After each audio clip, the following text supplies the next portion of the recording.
Good morning. I'm very happy to be here again to talk about such an interesting topic. When I first thought about what to talk today, because Mr. Dole told me to talk about inspirational women, like there's a lot of women, so how can I choose? So I chose a little bit like different women from different careers, let's say, and from friends and family and outside of that, like famous people. So I brought you here, for example, Sandberg, Sheryl Sandberg up there. She's like one of the chiefs of Meta platforms, so like Facebook, the new Facebook. And she gave, like, in 2010, many talks in the typical TED Talks, you know. And she used to say, back in 2010, how weird it was that when she came to Facebook for the first time, to the offices, she realized that they didn't have toilets for women in 2010. So that caught my attention a lot, because I have to be thankful that in only 12 years, how much the world has changed. So it's a huge change. And for example, another example that is down there on the bottom left, she passed away recently on March. She was an ambassador of the United States, and she was in the United Nations representing the United States. She was one of the first women, and she was very sarcastic. Her talks are incredible, and you should watch them. I'm going to put the names, well, that's Madeleine Albright, and I'm going to put the names in the further slides. But I also brought 3 singers that I think that you all know. Rosalia, Nati Peluso, and Violeta Gamino. Well, Rosalia and Nati Peluso are very empowered women, and they represent, like, in this music field, the new empowerment, but there's like so many examples, so I couldn't like choose. But then Violeta Bandini, that I know that she didn't go to the final, well, she went to the final for the competition for Eurovision, but she didn't pass. Like, another person is going to represent Spain. It's a woman though. But she said something in her song that I liked a lot, and it's how important moms are. And I thought about this because also Sheryl Sandberg and Madeleine Albright, 2 examples I said before, they also said that in many of her talks and many of her writings. So I was reflecting about this, and I came to this example, which is Sakina Jacobi. I'm going to tell you this history of this woman, because she is an Afghani woman from Afghanistan, and she wanted to study medicine. So she had the opportunity in Afghanistan, and she applied to the university, and she got accepted. So she told her father, and she needed to move to another city. So she went, like, she was about to go to university, but then she realized that they gave her the opportunity, but she couldn't go to any girls' residence, like a residence for girls, because they don't mix the genders there. So it was so weird, because she had the opportunity, but not really in the society. So then she earned a scholarship and stuff, and she went to the US to do her degree in medicine, and she got a job. She was very happy in the US. She invited her family there because Russia invaded Afghanistan, and they were like in a war, so everyone was happier there in her family. But then she had in her heart this thing of wanting to help her own country. So she needed to come back. She really needed to. And she came back to, well, this time in a refugees camp in Pakistan, but it was closed. And she saw that in the refugees camp, most of the people were women, like 90% of the people were women. And very few men, and they were small, they had like 12-year-olds because the parents, the fathers were in war. So, and okay, in Pakistan, by the time it was prohibited, it was not permitted to give education to women. So any of these girls were studying, everyone was suffering a lot, everyone was crying all the time, people dying, committing suicide, unfortunately. Much horror in that place. So she said, okay, I have to do something, I have to make these people happy. And she started to do like schools in the houses without the permission of the government.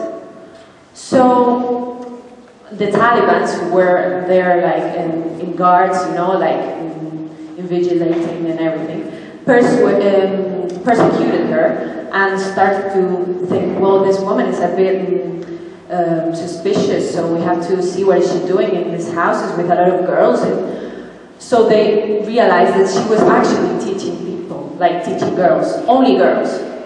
Well, and some boys that you can see in the picture, but only girls, like especially she wanted to teach girls. And they realized, and one day, this story is much longer, but one day they went into the house and they said, okay, Sakina Jacobi, we know who you are, we know what you're doing, we know where you live, everything. So you're against the government, you're doing something that is not allowed. And she was like, she started to be very nervous, she didn't know what to do. And she thought, okay, I'm gonna be dead right now, they're gonna shoot me, this is ended, whatever. But then they said, these four men, what about us? We don't know to do anything else than shooting. We haven't learned anything because we've been in war our whole life. So she thought, this is true. Like education, of course, should be for women, but also for men. Because men have to learn how to respect women, to let the women study. So she said, okay, so what do I do? And they said, why don't you teach us? And she said, okay, so you can come in, but only if you do everything I say. And now this poor Taliban, well now, back then in the 2000s, became her best friend and defended her. And she's an activist, so she got the education for women and men in that place.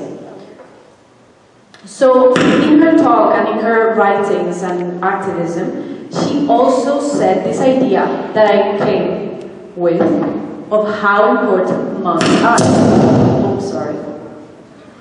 Okay, is everything okay? Okay, so I was still with this idea in my head, and I talked to my mom, which is also an educator. She has a music school, so I was reflecting on this, and she also told me, when I became to be a mom, like she started with the music school before having me, and then when she got me, she realized how different was teaching people. He learned so many things of being a mom. And then I thought, this is my mom. And then I thought, well, she chose actually a school of another mom that also wanted a different education in El Puerto de Santa Maria, this case. And my mom too, like she has a music school, but it's an alternative, like from the Spanish traditional way of teaching. And it's another pedagogist that also made me meet incredible women teachers that also were moms and men teachers too. But there's a lot of women teachers here.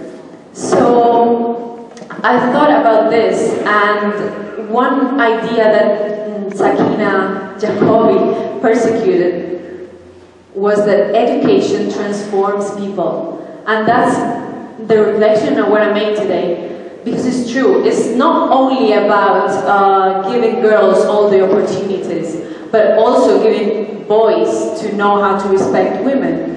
And in the art field, which is the field I'm dedicated in, like I'm studying art history, we are constantly learning about men, like men architects, men painters, musicians, everything. So the good thing about nowadays, which we should be happy about it, not only think about all the bad things that, and all the, is that, for example, the Museo del Prado, which is like the National Museum you all know, have this exhibitions dedicated to women. For example, this is from 2 years ago, but nowadays, everywhere you can see so many things like today here in this school, dedicating and giving voice to the women. And that's such a good thing and a positive thing that we should think about. Also, for example, this is a concert that my mom did on the past March. I also gave a talk there about this woman that you don't know. She's Maria Ricardo. Well, I hope you know. I don't know. Señor Elsa, you should talk about them, about her, and Señor Elena. She was a writer, and she was behind all these authors we know. Juan Ramón Jiménez, Manuel de Falla, he was a musician, Gregorio Martínez Sierra, she was her wife, and she wrote so many pieces that he signed. But she's actually behind all these intellectuals, so we should know her. So my mom did this concert, but you could do anything to her to hear. Or, as I'm doing, dedicate your dissertations or your projects here in school to women, to give voice to them. Because, for example, these two women are Yvonne Farrell and Shelley McNamara, two Irish architects from nowadays, like they're still alive, and they won in 2020 the Pritzker Prize, which is the best prize of architecture in the world. So actually, they are leaders in the field right now, which is a field of men, and actually the prizes are turning, and now women are starting to win them because they're also in the field. There's not just men. So what I want to go with this talk is that exactly we are different. Of course we are different, men and women, and we have to accept the differences. But through education like this school, or like in classes, in projects, we should give voice to these women, and we should, and through friends and family too, because this school is not only like school where you go and then you come back. You make a family with your friends, so your friends can inspire you with ideas, and you can start to respect people with those differences that you have between each other. So that's what I wanted to say today, and that I'm very proud of this school and of Mrs. Randall, of course. So thank you. That's all.